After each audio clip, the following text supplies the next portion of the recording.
Hey everyone, welcome to Breakthrough Conversations. My name is Danielle Perry and I am the host.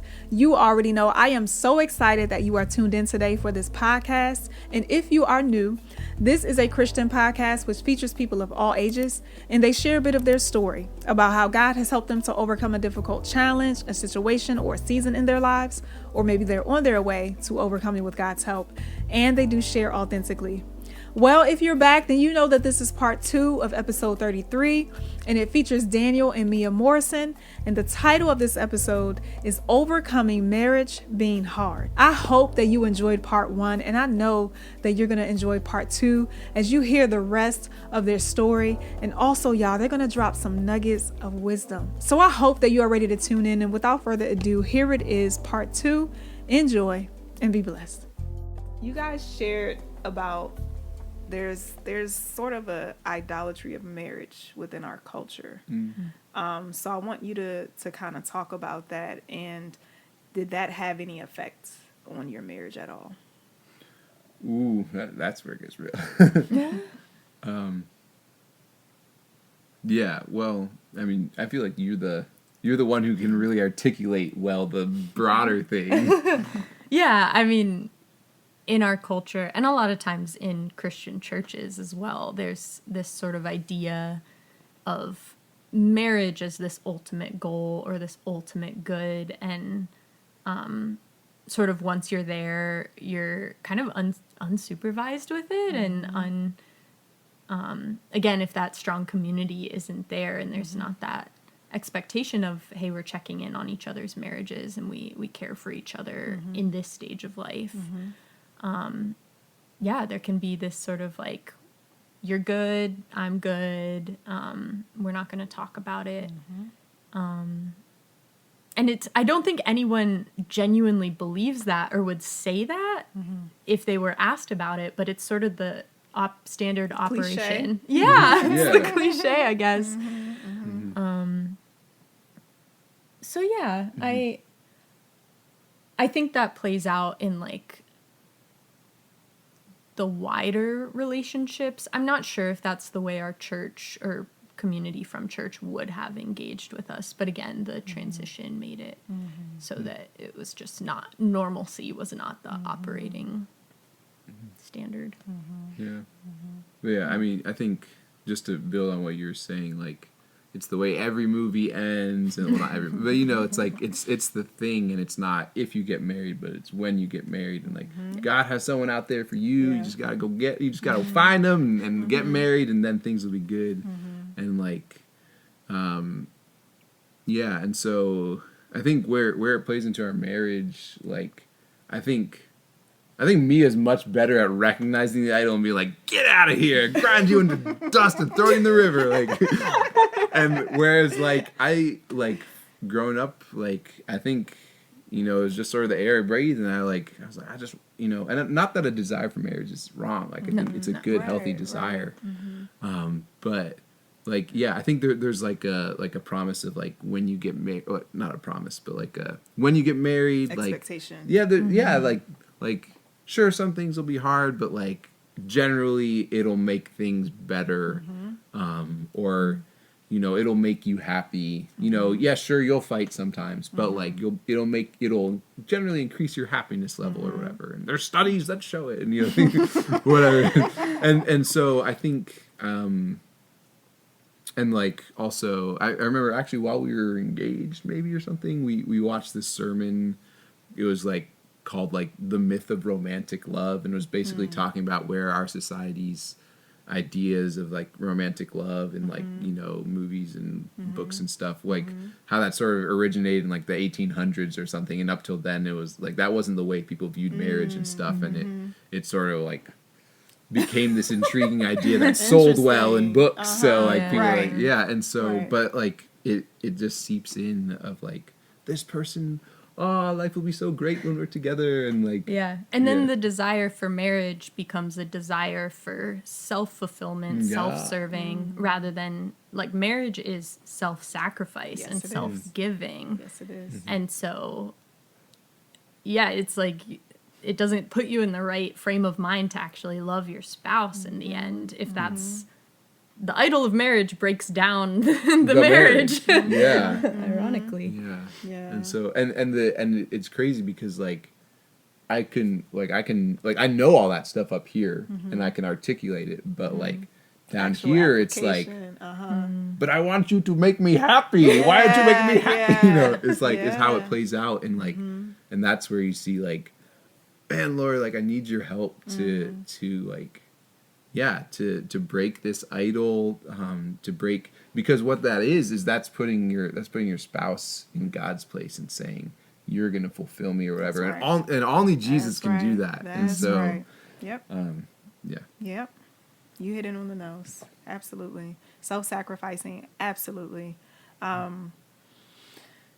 You know, I think too, even as Christians, we kind of have this expectation of ourselves that we're going to be these great wives and husbands. And not saying that we aren't, but we fail to realize just the areas that we need work in.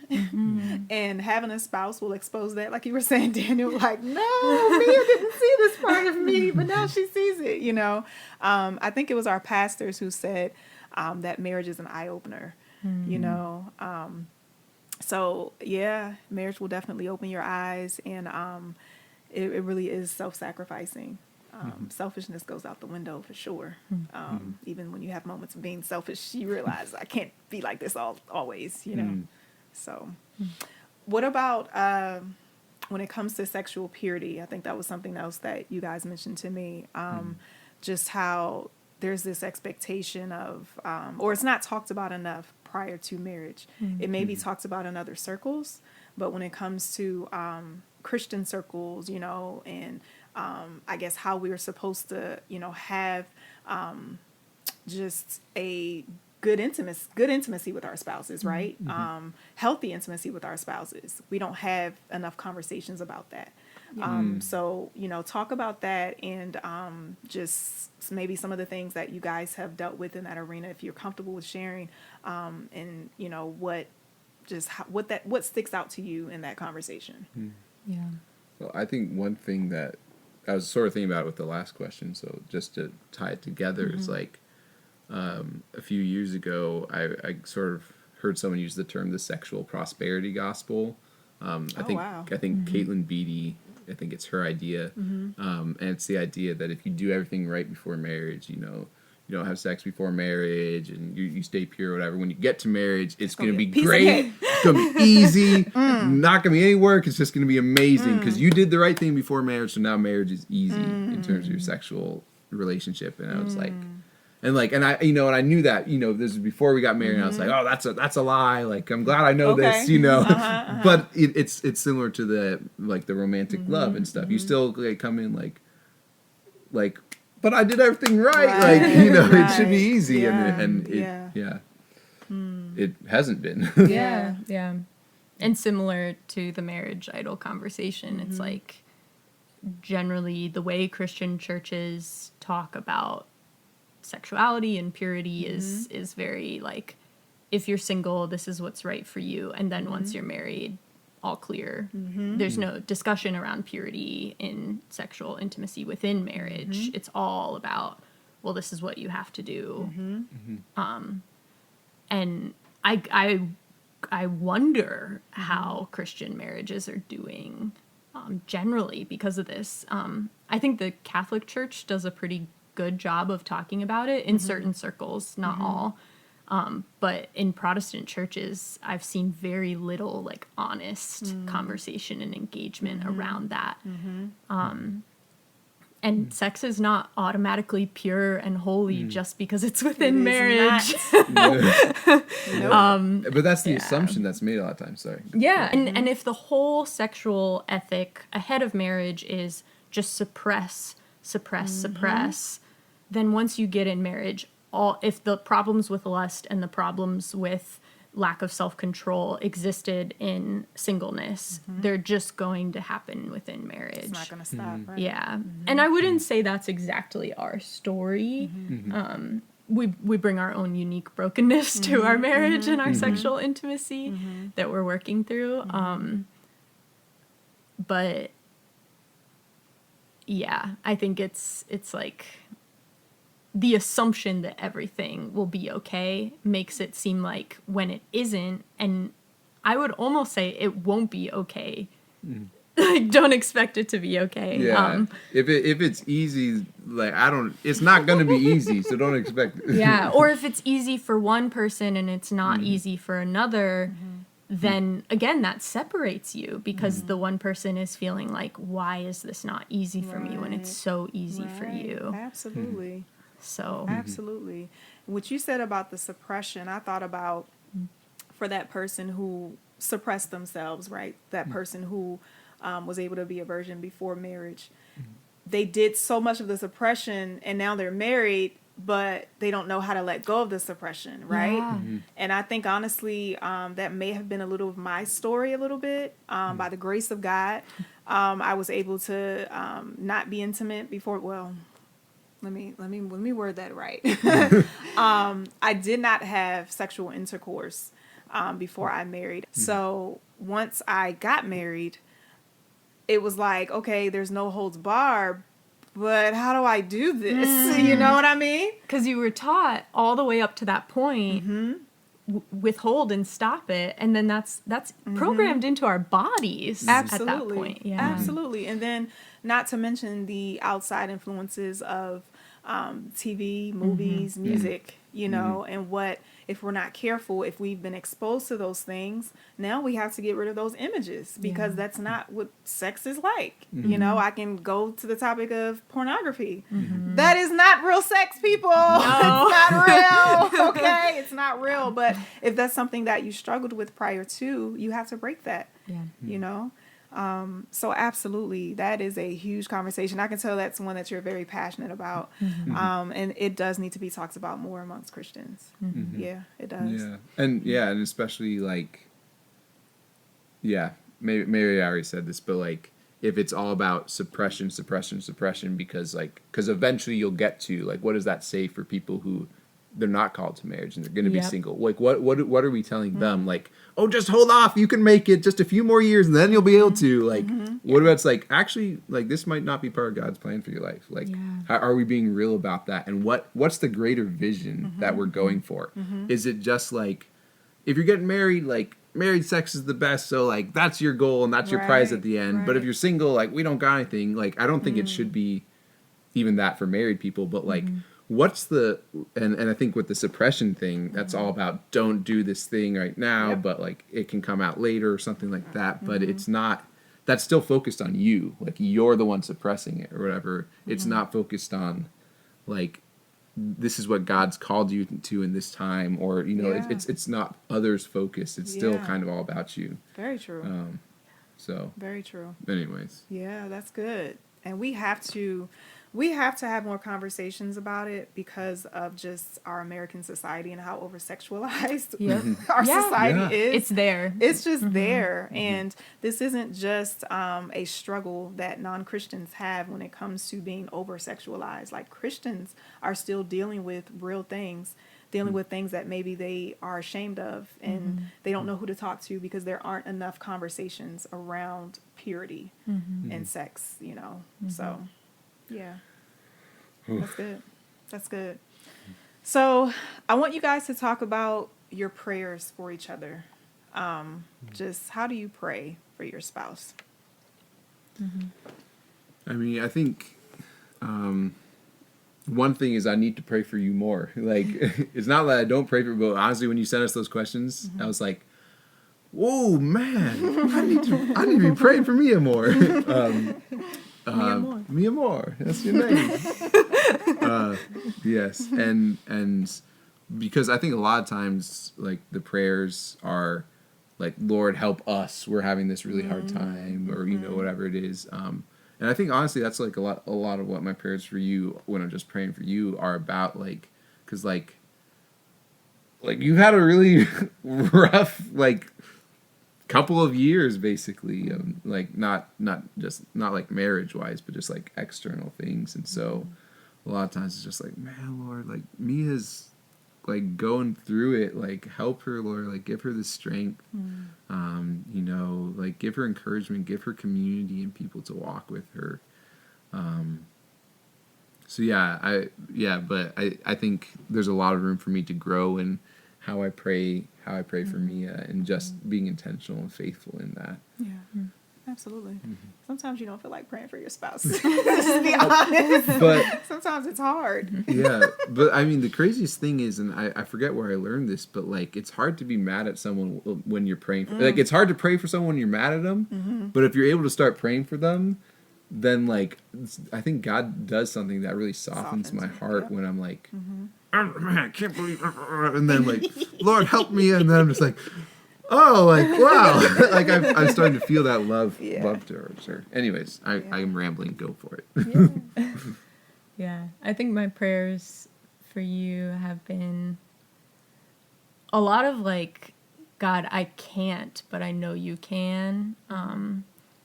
And I don't actually know what's needed, but you know what's needed. So like, give Daniel what he needs right now to navigate, whether it's something between us or just like a hard thing in general. And then a lot of prayers like against fear, against like the enemy's tactics to try and like make hard things harder. And a lot of like give clarity in confusing situations, like help us see one another clearly, like help me see Daniel with the eyes that you see him with, and help him love the way that you would love, and a lot of just like letting go, like help me come to you first and not lean on him for everything, but still trust that like I can go to him and he will grow and learn.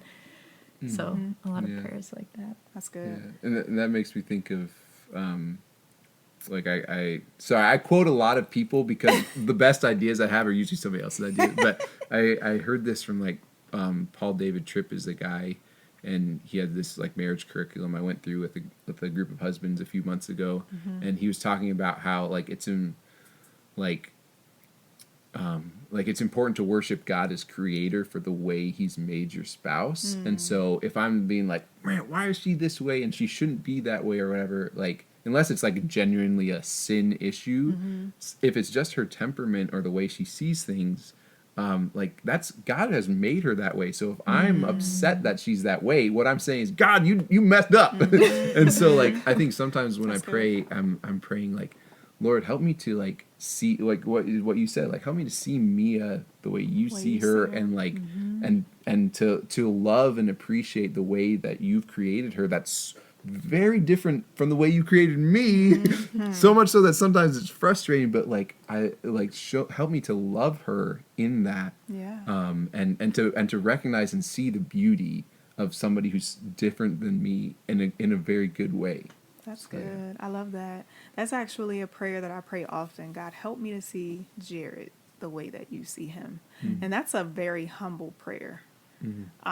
Because a lot of times, you know, when we're not understanding our spouses, we want to see them from a selfish perspective, if I can say it that way. Kind of like, well, I don't want to understand him right now. I want him to do what I want him to do, you know. And so when you pray that prayer of, well, God, help me to see him the way that you see him, it's humbling, because you're going to see something that's probably going to be different, you know, than what you see. Something you said, Daniel, reminded me of something I read. I don't remember the book, but it's a book on marriage. And it says, you know, praying that prayer of help me to see my spouse the way that you see him, God, or see her. It also is a way of God reminding us, remember, that's my son. Remember, that's my daughter. And when you kind of have that perspective, it also helps you to humble yourself and say, okay, God, he is your son first. She is your daughter first before, you know, he's my husband. So, okay, God. Yeah. That just reminded me of that when I read it. Yeah. That's good. What have you learned the most about each other since being married? It's a big question. I feel like I've learned a lot about how Daniel's growing up as a third culture kid has like influenced who you've become. And when you say third culture, explain that. Yeah, it's often a term used for like missionary kids who like grew up with a mixture of the culture of where they lived, but also where their family is originally from. Is that Gotcha. a fair Yeah. Okay. definition? So like, you know, my family's American, grew up in Kenya. I'm not fully American, but I'm not fully Kenyan. So I'm some mixture of the two. I'm a third culture. That's so interesting. I would love to pick your brain about a lot of just how you grew up. All right, we'll have to do a podcast I about know, it. yeah, absolutely. Wow. But yeah, So, okay. Yeah. So even we had a housemate who's from Burundi and now lives in Kenya who stayed with us for just a month, and realizing like, oh, so much of like generally African culture I can see in Daniel. Wow. And I just don't remember or realize sometimes it's like, oh, like he just grew up wildly differently from me. Wow. And like his the differences we have, particularly in like organization and timeliness and structure, it's like that is totally a cultural difference. And it's not a bad thing, it's not an evaluation, but it's like, how do we interact cross-culturally then to both like engage with curiosity and like bending towards the other. So yeah, that's been a big thing. I feel like I've been maybe cementing my learning about you. Yeah. Can you repeat the original question so I'm not answering Sure. the wrong question? Just what have you learned the most about your spouse, about Mia? Yeah. I think like one of the main things I've learned about Mia is like, and again, this is more of a cementing thing, but like whatever it is, she is really gonna feel it. So like if it's a really joyful time, she's like ecstatic. And if it's really sad, like she really feels it. She really grieves deeply. And that's like a cross-cultural experience. Not that people don't have emotions in Kenya, but but like, yeah, like living with somebody who's like very free with like, you know, if I'm sad, I'm gonna be sad. If I'm happy, I'm gonna be happy. Whereas I'm sort of like, I'm just like this all the time, and then I'll make jokes, like you know. It's been something of like, just learning like that's the way she is, and it's not a bad, like emotions aren't bad. Emotions are bad. No, just, not that I thought they were. I think that's one of the things I've been, because like, you know, I saw it some in dating, but then just being able to see her through the ups and downs and to rejoice and to grieve with her. Totally understandable. What have you both learned the most about God since being married?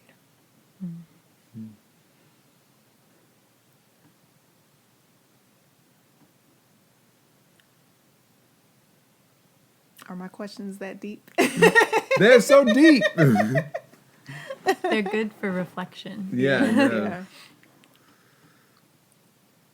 I think one thing I was grappling with a lot when the external circumstances were happening was I kept asking this question of like, is this from God or is this from like Satan? Like, is this an attack or a test, or like what's the nature of what's coming at us? And a big thing I was learning in that is like, regardless of the source of the issue or the thing that feels bad, the response and the answer is the same.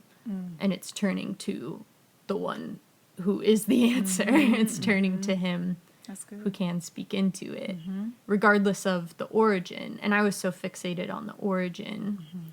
And I think similarly with like the things that are stirring up in us, it's sort of, I think a lot of times I get sidetracked into these questions of, is this like a quality about Daniel that's good and like worth cultivating, or is this something that God is like refining and trying to sharpen away, and like what's my role in that?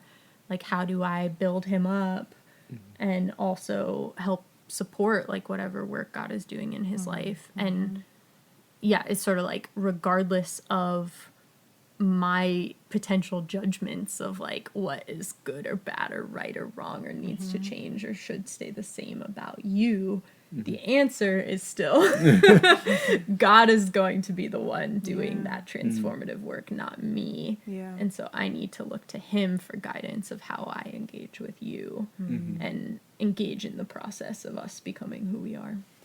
That's good. That's good. Yeah. I think for me, something I've really been learning, and like I don't know how directly it is tied to marriage, but it's all sort of started coming to a head around the time we got married. It's just like, I think learning to receive the love of God in an experiential way. I mean, I grew up in a Christian family, always have been told God loves you, God loves you, God loves you my whole life. But I think there's lots of other messages I've received as well. You know, like God loves you, but basically just when you're doing the right thing, like things like that, and lies like that of like, and so I think it's interesting though, because like really diving into this and learning to experience like that the Lord loves me as I like Mr. Rogers had that song, like I like you as you are, exactly and precisely, you know, like and that God views me that way, and like, you know, being able to receive some of that from Mia as well. Like on our honeymoon, I've never experienced anything like it. Like I like absolutely broke down, like saw like.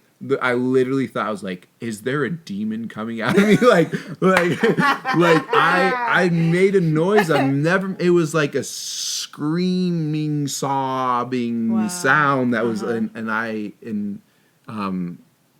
think that what prompted it, Mia asked like a really simple question, like, do you think that God's mad at you, or something like that, and or like, do you really think God loves you, or how do you think God views you, or something like that, and I like just fell to pieces in front of her, because I was like, I think a lot of times I viewed God as like, you know, like and I would never like say that, but like the way I live reveals that that's true about me, of like, I'm good at keeping rules, and so I make sure I keep the rules so that I'm on God's good side. And I think through being married to Mia, in some ways, like, I'm not always on Mia's good side, because sometimes I do really dumb things, or you know, whatever it is, and being able to experience from a human, like someone loving me even when I'm really not doing well, it has been paralleling me, like learning that God really loves me even when I'm a mess. And so, yeah. So I'm still growing in that. I think I have a long way to go to get from like a very intellectual, cerebral faith to like, man, I just love Jesus and he loves me, and like, and so that's kind of the journey I'm on. I definitely can relate to that, Daniel. I think I can relate to just the perspective of God being just this judge, this holy, righteous judge. And when you mess up, he's mad at you, you know. When the reality is, he's just like, oh, daughter, it's okay. I'm here. Just come to me. You may feel condemned and not want to come to me, but just come to me. I'm here, you know. And that's not to say God won't have moments of correcting us and chastising us, because we know what the word says about that. He chastises those he loves. But that doesn't mean he's just this angry God, you know. So, yeah, I can relate to that. So, how do you guys remain in hope with your marriage?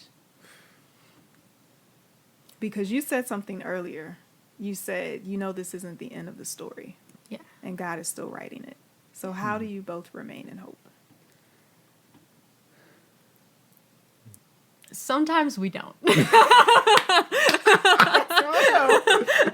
that's real. In the heat of the moment, like, sometimes it's like, I'm not honestly feeling hopeful.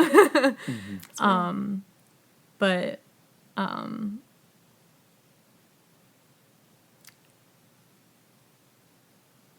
Well, one, I think having more honest conversations with people who are further along in the marriage journey than us is part of it. It's like you can't know what you can't see as easily. Like God can give you hope and perspective and vision for something you haven't seen, for sure. Right. But when you see it example modeled to you by someone you love and trust, that makes a huge difference. So the honest conversations have been a big hope booster for me. That's good.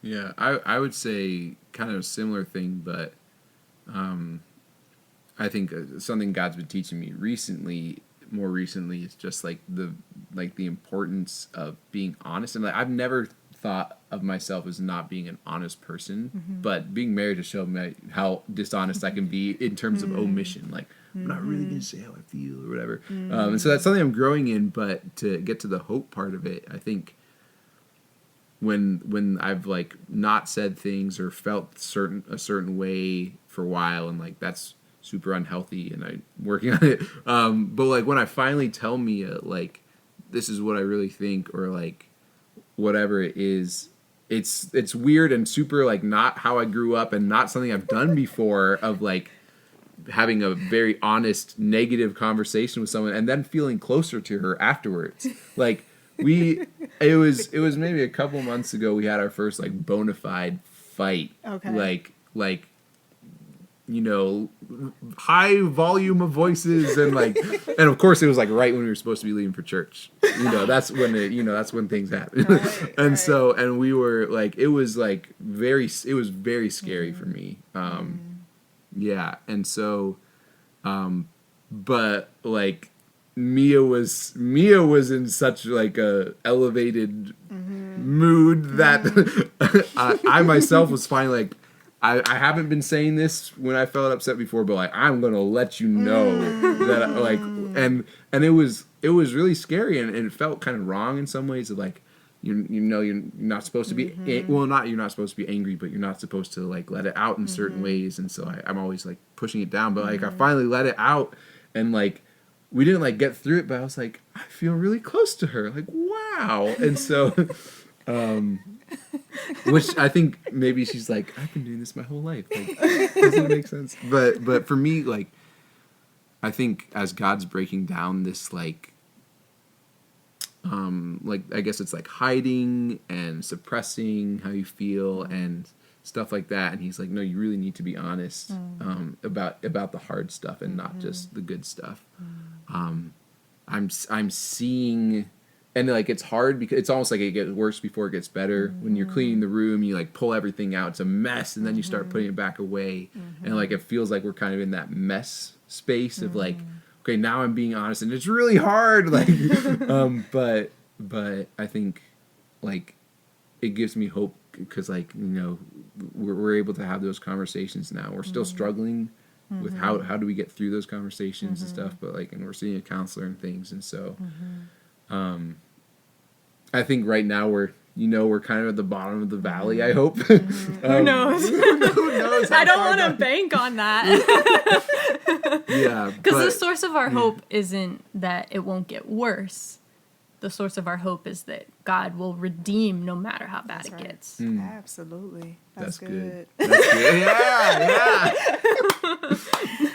Daniel, I can so relate to you when it comes to learning how to be more open and honest, because the way that I grew up was, we kept a lot of what happened in our home, just in our home. So we didn't really share things with other people. It was like, we just keep these secrets here. We don't tell them elsewhere, even though, we need to share because we need help, but we're just going to keep it here. We're just going to suppress it all type thing. Right.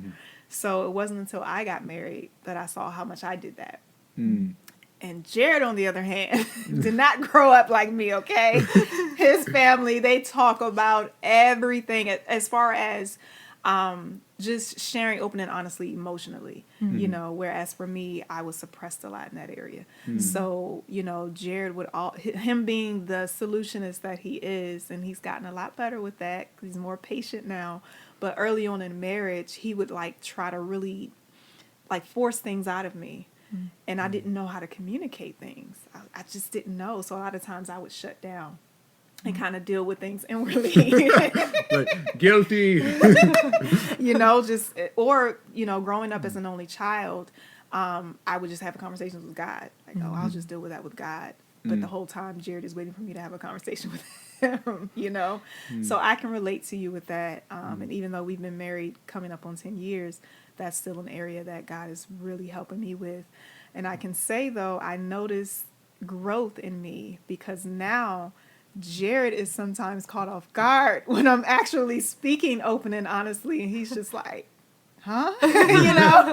So at times he has to kind of catch himself when, I'm kind of sharing with him, well, babe, this is me actually opening up more. But I don't always do it in the best way.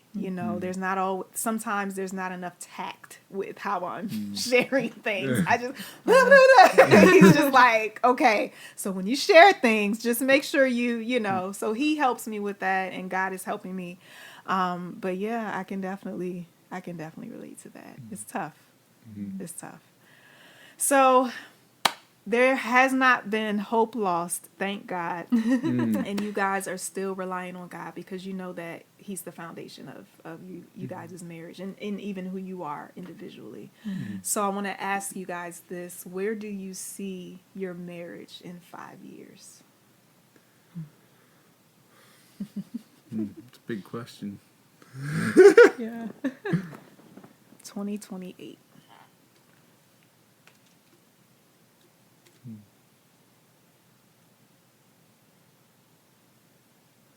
Well, I know it's not going to be like it is right now because we've said that to each other. Like we're not keeping on doing this. The negative cycles that we get into sometimes. It's like we're not keeping this going. Like we're gonna figure out how to relate to each other better than this. So that's a piece of it, but that's what we're not doing. What we are doing. I think.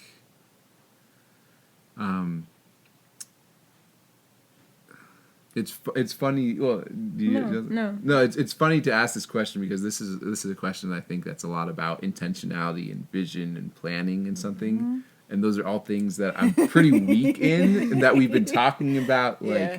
Like we need to grow in this and stuff. And so I'm like, man, 5 years. I'd love it to be that we're at a place where we have these clear vision and goals and this is, these are the things that we're really prioritizing as a couple. These are the things that we're both doing individually that we're, I'm not involved in it, but I'm supporting you.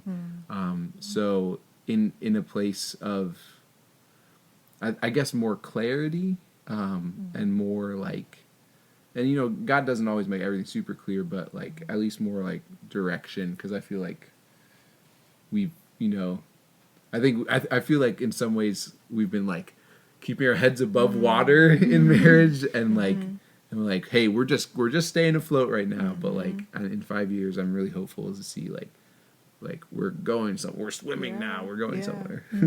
Absolutely. And it has been really helpful. Our friends had a baby. The friends that I was living with before we moved in together after getting married, had a baby 2 months? 3 months. 3 months. Almost 3 exactly, months before we got married. Okay. So anytime we're discouraged about our marriage, we think about her and where she's at in her development. It's okay, we're not even talking in full sentences yet. We're behind where she's at. And of course we're both full grown adults and have more resources at our disposal. But in terms of our joined life is still so young. So yeah, and I think what we're going through now, it's sort of we could be doing all this now, or we could be doing all this in 5 years or 10 years or 20 years. So I feel like the foundation we're laying with these heavy rocks is so worthwhile, and the ripple effects of that can bless the relationships we have with others, our emotional intimacy and capacity to suffer with others going through challenging seasons.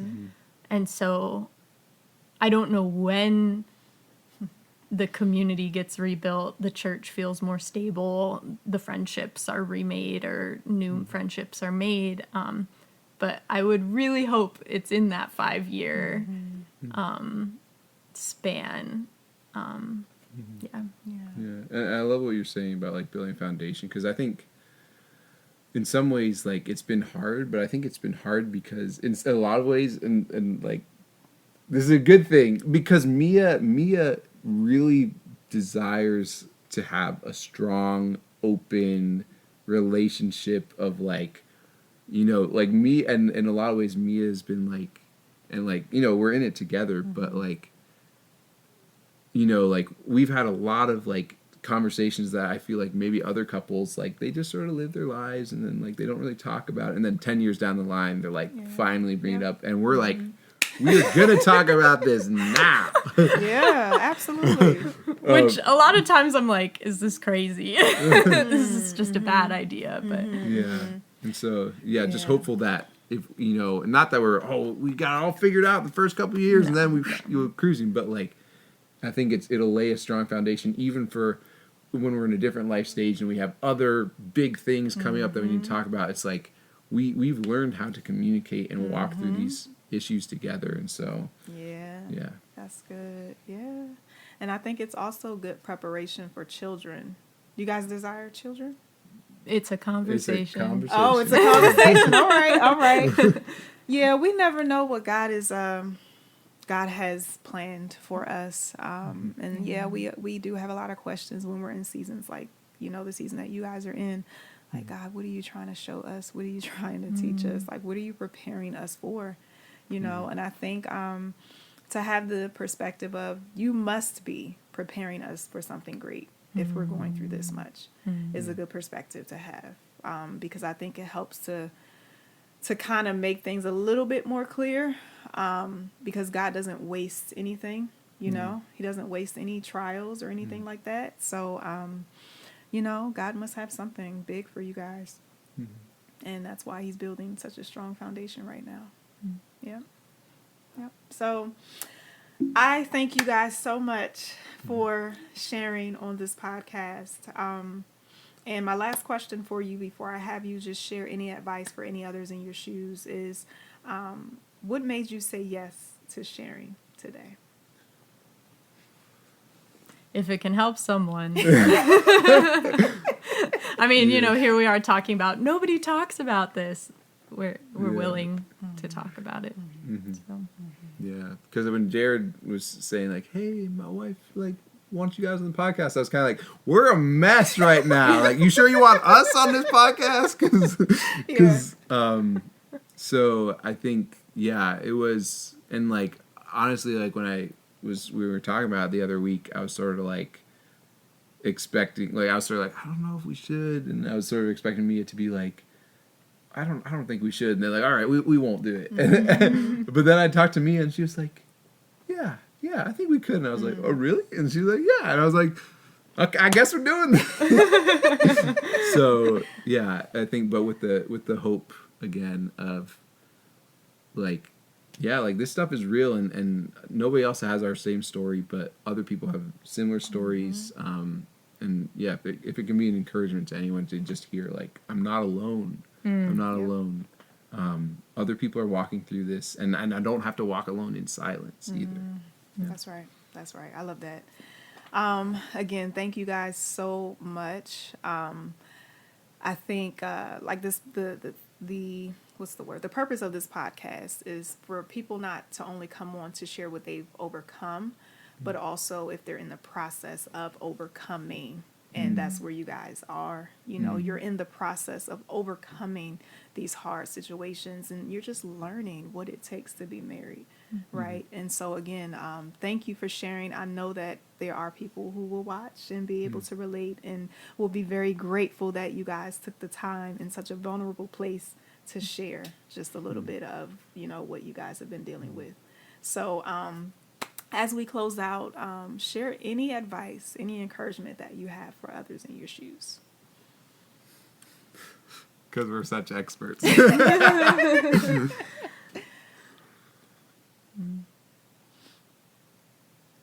mean, I think all like one piece of advice that, again, I was really thankful for, just another man in my life who's like, I want to get some other guys who are, some other husbands around, just so we can encourage one another. Because he's like, a lot of people out there, they're not in this fight. Maybe they're still married, but they're not really putting the work in. He's like, we want to be men who are putting work into it. And so you guys together, and in that group, one of the things that's really stuck with me is one of the other guys was saying, like, he shared about some hard experiences he and his wife went through, but they've like gotten through them. And he's like, don't let walls get built up between you. And what my prayer partner said about like, counseling, and then I was like, oh no, it's okay. Like, I think, looking back, even, we've been married less than a year and a half, but looking back over our marriage, I'm like, I should have asked for help sooner. I should, and like, because the longer you wait, the more chance there is for walls to start being built up. And so like, and I feel like some of them already got up a little bit, and now we're like, we have to beat down the wall before we can get to each other. And so, like, it doesn't need to be at a crisis point to reach out for help. Like, and this might be your point, so sorry if I steal it. But yeah, like, marriage is it is a 2-person event, but like, it needs a community. Like, maybe you could share some about the quote that we shared. Yeah, my friend wrote an article that was about, like, she said something like, when partners are fighting with each other, like, when they're yelling at each other, they're actually yelling, "You're not enough people to me." Oh, yeah, I wanted to ask you about that, right? Okay. Yeah. And, yeah, sort of that thing of, like, at some point, your spouse is not going to be everything to you.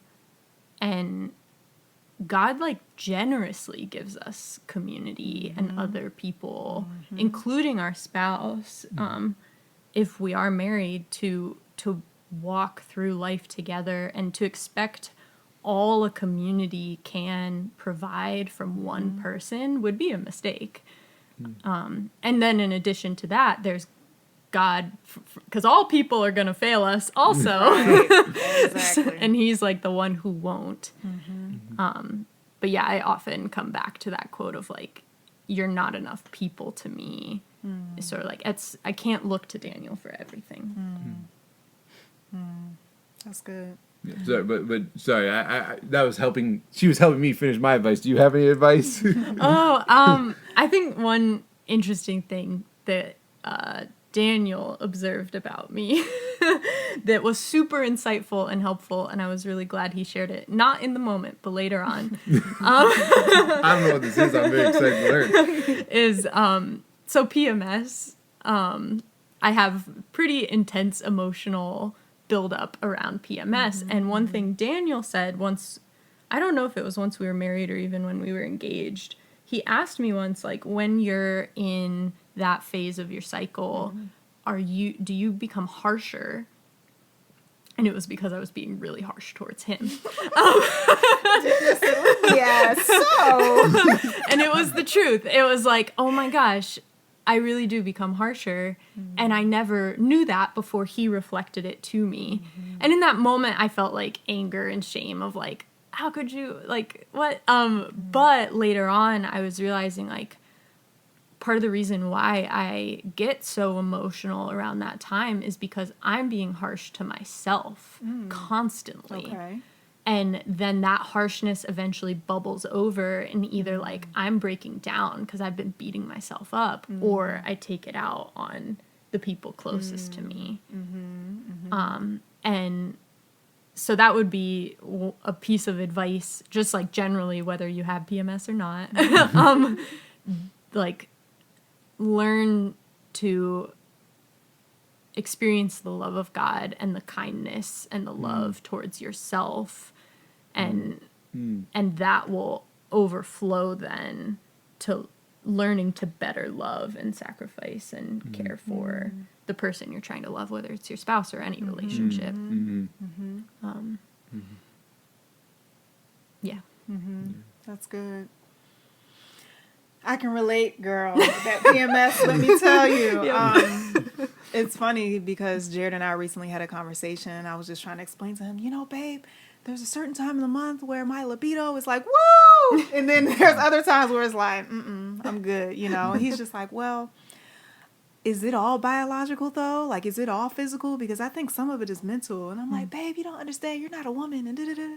But what he was basically saying was we have to learn to exercise intentionality, even when we're not feeling like we want to, right? Mm-hmm. We have to still learn how to basically give our spouse what they want or what they desire, even if our bodies are not, physically whatever, you know what I mean? Because I think we tend to press with other areas, but sometimes just when it comes to our spouses, whether it's physical, whether it's intimacy, or just emotional or mental, whatever it is, if we're all PMSy, we tend to kind of just be in that and not realize I can actually press through this. It's going to be hard, but I can press through this. If I know I'm being harsh with my spouse, I can be less harsh. Again, it may take more of a press because, with all that's going on in our bodies that time of the month. But I don't think God allowed, let me say this the right way. I don't think he allowed our bodies to go through certain things for us to be unkind. Yeah, as an excuse. Exactly. So that's another conversation. It is. And you got to have a conversation. Wait, so we're going to have a podcast about, I forget what, but you guys need to have a podcast about that because she has so many good thoughts and things to share. Yeah, absolutely. Absolutely. Well, guys, this has been great. Thank you so much again for sharing. And I want everybody to share this with someone else that are maybe dealing with some of the things that the Morrisons are dealing with. And I actually believe that this episode can bless any marriage because they had a lot of wisdom nuggets with what God is showing them and teaching them. That I think can bless any marriage. So I hope that you share this with others. I hope that you like the episode. I hope that you leave a comment just letting us know something that stood out today. And also subscribe to the channel if you haven't already. Until next time, be blessed and have a wonderful day.